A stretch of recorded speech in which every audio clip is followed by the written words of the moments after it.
Une première apparition de la croix glorieuse dans le ciel précédera de peu de temps l'avertissement. Il y aura aussi une deuxième apparition de la croix glorieuse. La croix du Seigneur régnera en vérité avant sa sainte venue en gloire. Elle apparaîtra dans le ciel.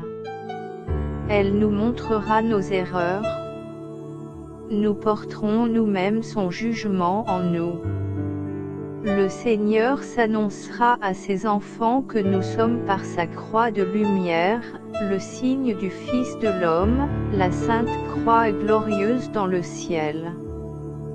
Tous le verront en elle, le jour que son Père s'est choisi pour la faire apparaître dans le ciel. Elle annonce son retour en gloire.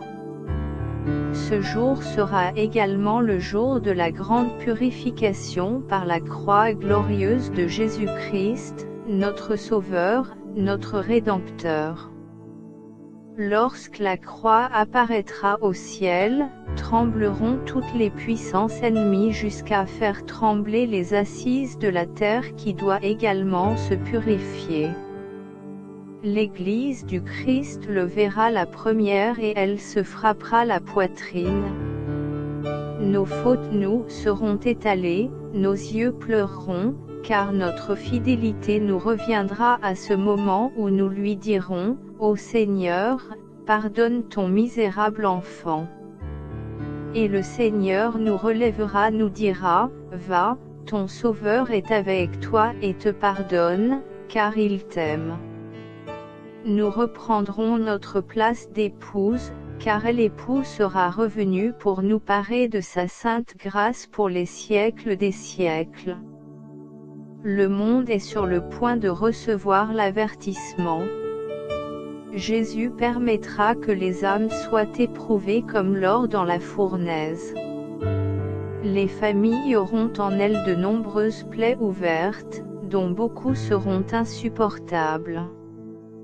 Cependant Jésus nous confie à l'archange Raphaël qui aura la charge d'avertir les hommes et les peuples à propos de l'avertissement. Prions afin qu'en ce jour-là tous les hommes croient et qu'ils se préparent au signe salvifique, le signe du Fils de l'homme, la sainte croix glorieuse dans le ciel.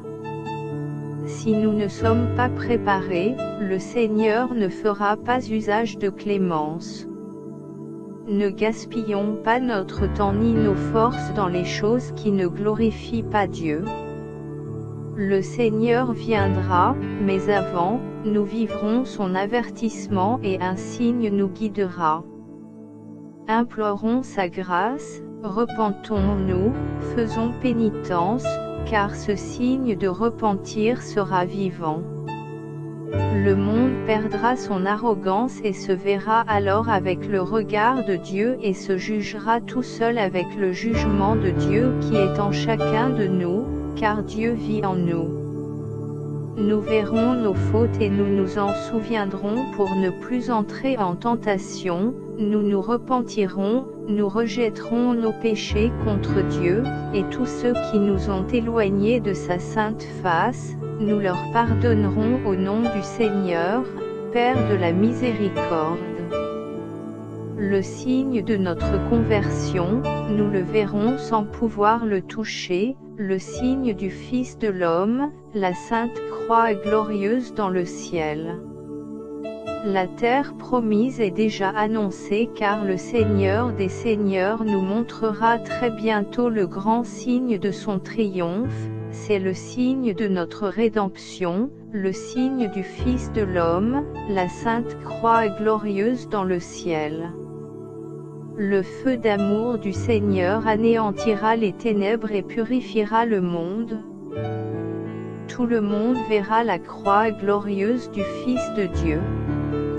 Un bruit assourdissant se fera entendre, et la croix lumineuse brillera dans le ciel, elle s'étendra de l'Orient à l'Occident pour annoncer la proximité de l'illumination des consciences. Malheureusement, tout le monde ne croira pas, les scientifiques diront toutes sortes de choses, sottise humaine. Et beaucoup rejetteront ce signe, mais nous saurons que c'est le signe pour nous préparer à vivre l'illumination des consciences. Seul le Seigneur est dans son temple saint, et c'est vers lui seul que s'inclinera la terre et elle tremblera d'adoration et d'épouvante. Alors le signe promis sera donné une fois et une seconde fois, et le temple vrai, dans lequel Dieu se repose, montera glorieux dire aux cieux, c'est accompli, comme il l'avait dit en sanglotant à la terre pour la purifier par l'annonce de sa venue. Gloire à Dieu.